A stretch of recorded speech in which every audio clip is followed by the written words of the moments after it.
All right, on to the next part of this. You can see the meat here, the fat cap has been removed. And as I acknowledged, the fat cap removal is something that's controversial. There are a lot that think that keeps the meat moist.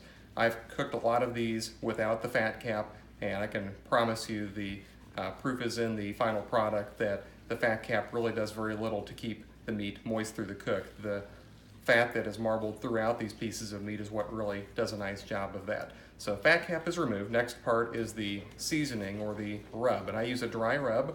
I have a recipe here that my beautiful bride, who's also doubling as the videographer, found probably 10 years ago or more, and that recipe is just stuck.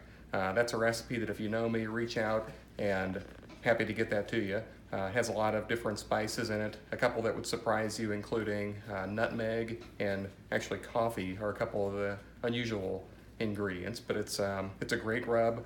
It's something that I apply to the meat dry. I know some apply different things to get the rub to stick, mustard or what have you. I don't do any of that. I find that the meat has enough moisture on the outside of it to really do a nice job of holding the rub, as I'll demonstrate. So I use a pretty generous amount of rub. I'll put as much on as sticks.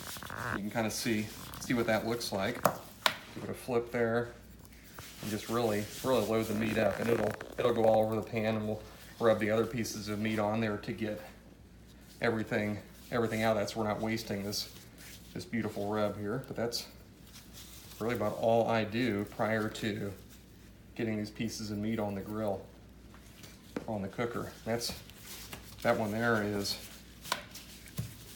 effectively ready to cook. That's what I'll do for the other 7 of these. And next step, we'll get the grill, the Big Green Egg fired up and get these loaded up and start them cooking.